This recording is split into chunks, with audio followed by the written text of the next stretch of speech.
The room fell silent for a moment, then erupted in laughter.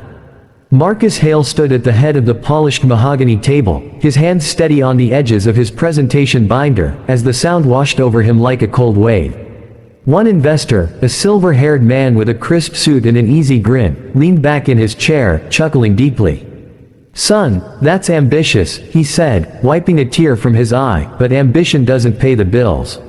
We've seen ideas like this before, flashy, but no substance." The others joined in, their amusement echoing off the glass walls of the high-rise conference room, overlooking the city skyline that glittered indifferently below. Marcus felt the heat rise in his chest, but he held his gaze level, his dark eyes meeting each of theirs without flinching. He didn't respond, not yet. What had brought him here, to this moment of quiet humiliation? It wasn't just the idea he had pitched, a revolutionary platform connecting small farmers directly to urban markets, bypassing the middlemen who squeezed them dry. No, it was the years of unseen labor that pulsed beneath his calm exterior. Marcus had risen before dawn for as long as he could remember, first as a boy in the modest home his parents kept spotless despite the lean times, where his father, a mechanic with calloused hands, taught him the value of precision and persistence. "Fix what's broken, Marcus," his father would say, even if no one else sees the break. Now, at 42, Marcus carried that lesson in his bones. He had sacrificed weekends with his wife, Elena, and their two young daughters, opting instead for late nights in a cramped home office, poring over code and market data until his eyes burned. The quiet injustice of it all, the assumptions that his background somehow limited his vision, stung, but he channeled it into restraint. He knew his worth, even if they didn't. Yet, as the laughter faded into awkward coughs, a question hung in the air: would this be the end, or merely the spark? The investors shifted in their seats, one glancing at his watch, another scribbling a note. Marcus cleared his throat softly. "Gentlemen," he began, his voice steady and measured, "allow me to address your concerns." But inside, doubt flickered like a shadow. What if they were right? What if all his careful planning, his disciplined approach, wasn't enough? The room waited, the tension thickening, pulling the listener deeper into the unknown path ahead. With the echo of that laughter still ringing in his ears, Marcus stepped out into the bustling street below, the weight of the moment settling heavily on his shoulders. This wasn't just another pitch, it was the culmination of everything he had built, and everything he stood to lose.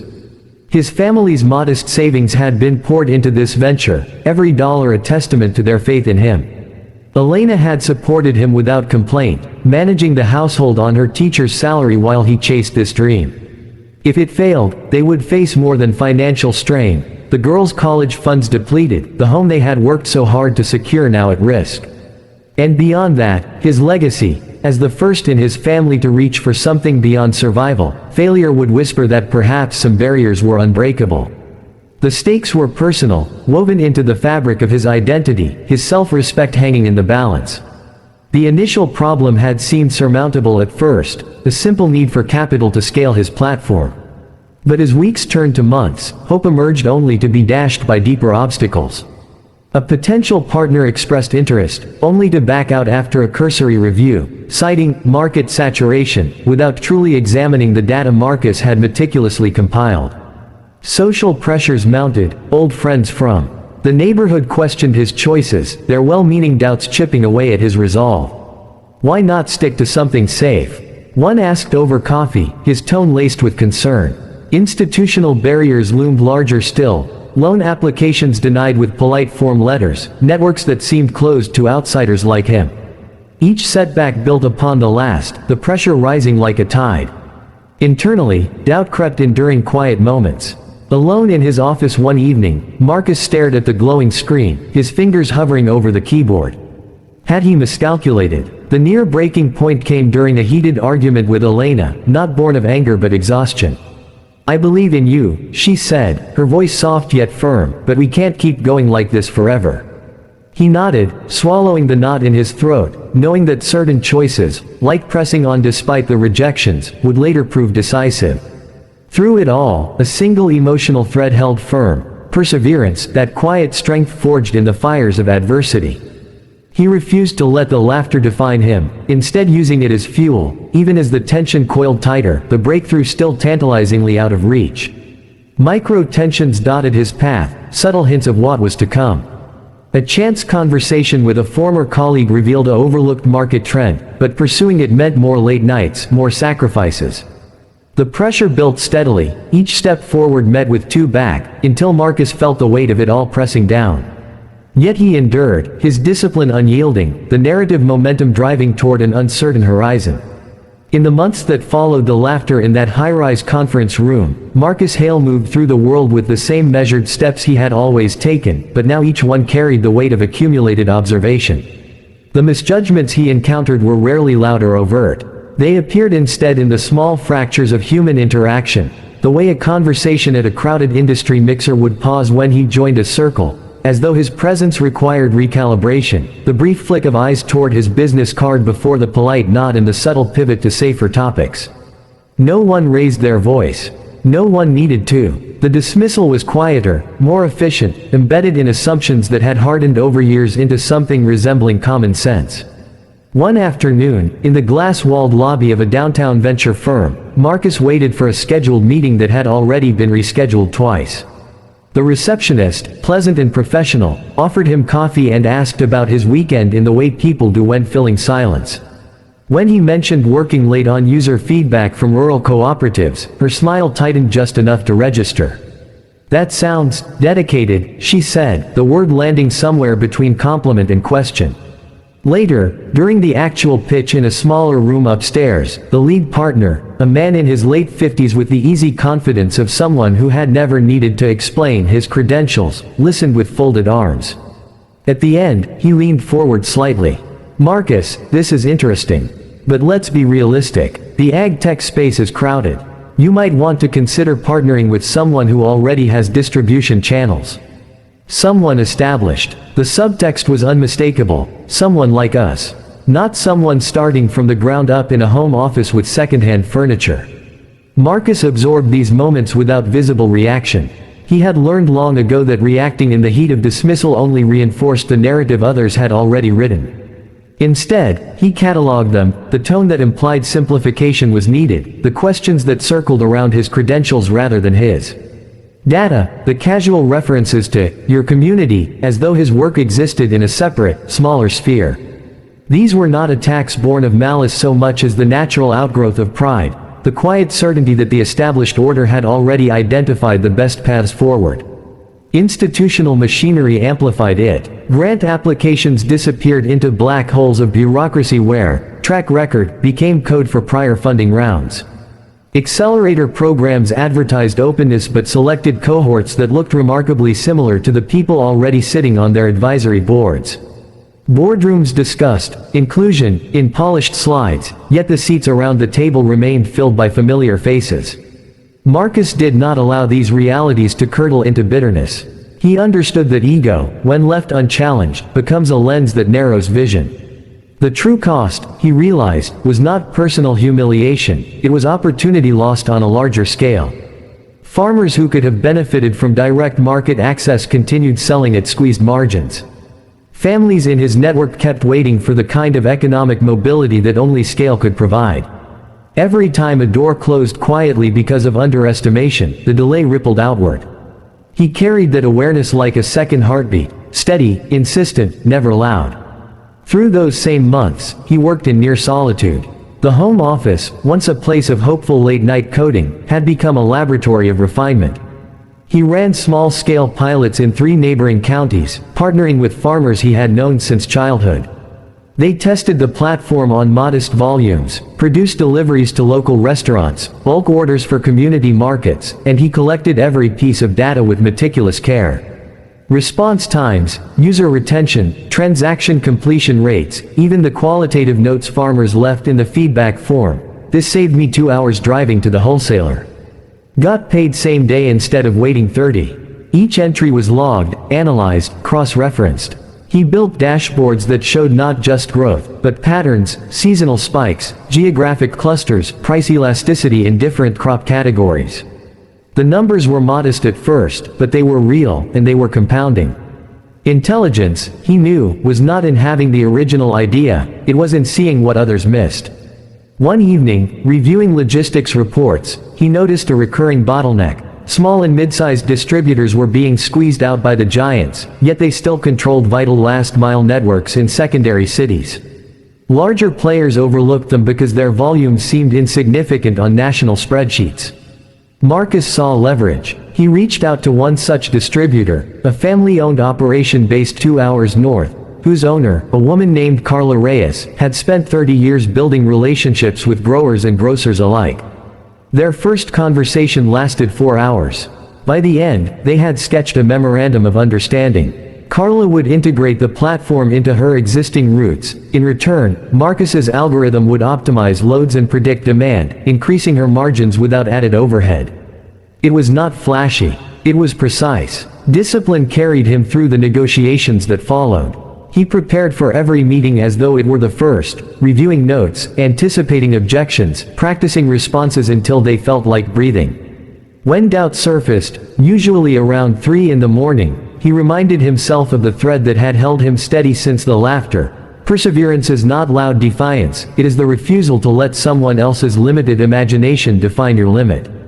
The turning point came in a different conference room, this one on the 23rd floor of a building he had once only passed on the street below. The group included a partner from the original firm, the silver-haired man who had laughed loudest that first day, now sitting quietly beside 2 colleagues who had joined more recently. Marcus presented the updated deck: pilot results, user testimonials in farmers' own words, integration metrics with Carla's operation, projected revenue curves based on conservative adoption rates. The slides were clean, the data unembellished. He spoke without flourish, letting the evidence do the talking. Silence followed the final slide. Then the lead investor, a woman in her 40s with sharp eyes and a reputation for directness, leaned forward.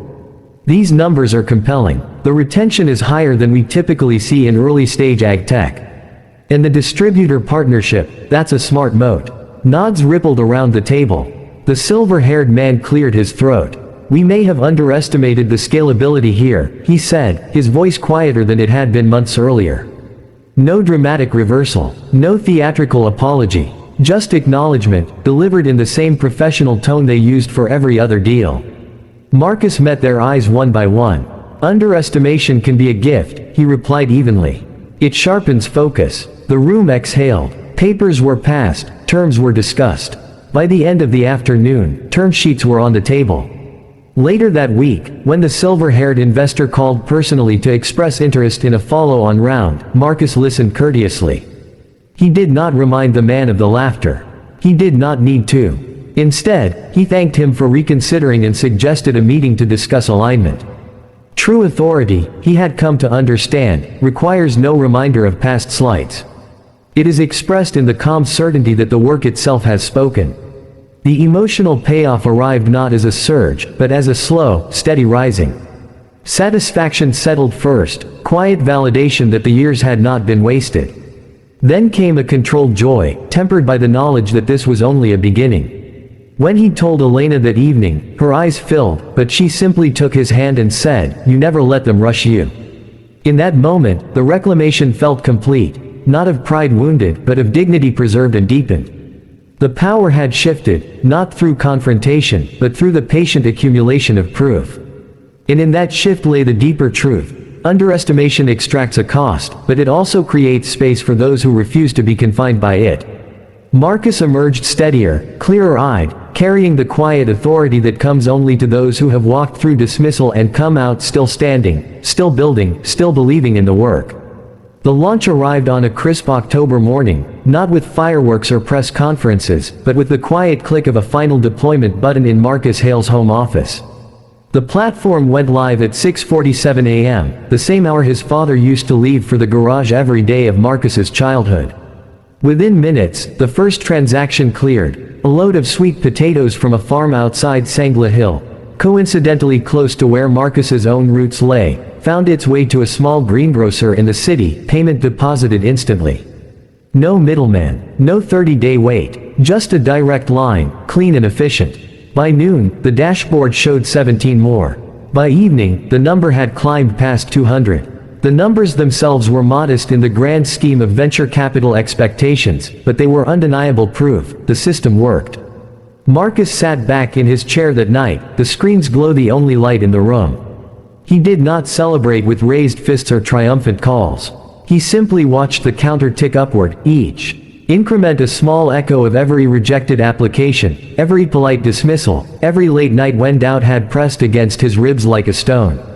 The man who had once stood silent while laughter rolled over him was still there, but something essential had shifted inside. The vulnerability that had once lived so close to the surface, hidden behind discipline, yet always present, had been tempered into something more durable. Not hardness, exactly, but clarity. He knew now, in a way he had only hoped before, that his worth had never depended on anyone else's recognition. Externally, success arrived in measured waves. Within 6 months, the company employed 23 people, programmers, community liaisons, logistics coordinators, most of them drawn from the same neighborhoods Marcus had grown up in. Farmers who had once driven hours to uncertain buyers now checked their phones for orders and payments. Revenue followed, first enough to cover costs, then enough to reinvest, then enough to begin setting aside scholarships. 2 young women from his daughter's school received full funding for agricultural studies the following year, their applications endorsed by Marcus himself. He did not announce these things on social media or in press releases. He simply made the calls, signed the checks, and moved on. Yet the deepest transformation was never captured in financial statements or headcount reports. It lived in the small, daily shifts of character. Marcus spoke more slowly now, choosing words with the same care he once reserved for code. When he entered rooms, boardrooms, community centers, even family gatherings, people noticed the quiet authority that had settled around him. It was not the loud confidence of someone who had proven doubters wrong. It was the steady presence of someone who no longer needed to prove anything at all. He listened longer before responding. He asked questions that revealed genuine curiosity rather than defensiveness. When disagreements arose, he addressed them directly but without edge, allowing others to save face while still holding the line. Leadership, he had come to understand, was less about being right and more about creating space for truth to emerge. One Saturday afternoon, he walked with Elena through the small garden behind their house. The girls were inside doing homework, the air carried the scent of late-blooming jasmine. They moved slowly along the narrow path, hands clasped as they had done since their early 20s. Marcus stopped beside the rose bush Elena had planted years earlier, its thorns softened by time. "I used to think success would feel like relief," he said quietly. "Like I could finally exhale." Elena turned to him, her expression soft but searching. "And does it?" He considered the question for several seconds. "No. It feels like responsibility. But the kind I want to carry." She squeezed his hand. "You never let them rush you," she said again, repeating the words she had spoken the night the term sheets were signed. This time, the sentence carried no trace of strain, only recognition. The girls noticed the change too, though they expressed it in their own ways. The older one, now 13, began asking him detailed questions about the platform, not the surface level, how much money do we have, but the mechanics, how the algorithm predicted demand, why certain crops moved faster in certain seasons, what happened when a farmer's rating dropped. She listened with the same focused intensity Marcus had once brought to his father's workbench. The younger one simply started drawing pictures of tractors and phones connected by glowing lines, labeling them, "Daddy's Farm Friends." When Marcus hung the drawings on the office wall, he did so without comment, but the gesture felt like a quiet closing of a long circle. Generational progress is rarely dramatic. It arrives in increments. A college fund that no longer teeters on the edge of depletion, a home that feels more secure with each mortgage payment, a network of young people who now see entrepreneurship not as a distant dream but as a viable path. Marcus understood that his own journey had become part of that inheritance, not because he had amassed wealth, but because he had demonstrated that persistence could reshape what seemed immovable. He mentored quietly, Saturday mornings at the community center, evenings on video calls with aspiring founders, afternoons reviewing business plans sent by nephews and nieces of old neighbors. He shared lessons without sermonizing. "The work has to speak first," he would say. "Everything else follows." In quiet moments, Marcus sometimes returned to that high-rise conference room in memory. He could still hear the laughter, still see the silver-haired man wiping a tear from the corner of his eye. The memory no longer carried heat. It had become something else entirely, a marker, a reminder of how far the distance between then and now truly was. Not in miles or money, but in clarity. In the knowledge that dignity is not granted by others, it is claimed through choices made when no one is watching. The story of Marcus Hale does not end with triumph in the conventional sense. There will be more challenges, more skeptics, more seasons of slow growth followed by sudden acceleration. Success, he now knows, is rarely final. But the man who walks forward is no longer the same one who once stood silent under ridicule. He has been refined by pressure, not broken by it. He carries the lessons of discipline, restraint, and quiet resolve into every room he enters. And when he speaks, people listen, not because he demands attention, but because what he says has been tested in silence and proven in action. In the end, this is what endures, not the laughter that once filled a room, but the steady sound of someone refusing to let it define him. Not the moment of validation, but the long accumulation of choices that made validation possible. Not the external markers of achievement, but the internal architecture of a life built on perseverance and dignity. Marcus Hale rose not by shouting back at those who underestimated him, but by continuing to build, patiently, intelligently, relentlessly, until the work itself became the answer. And in that quiet, earned authority lies the truest form of victory, the kind that leaves no one diminished, yet changes everything for those willing to see.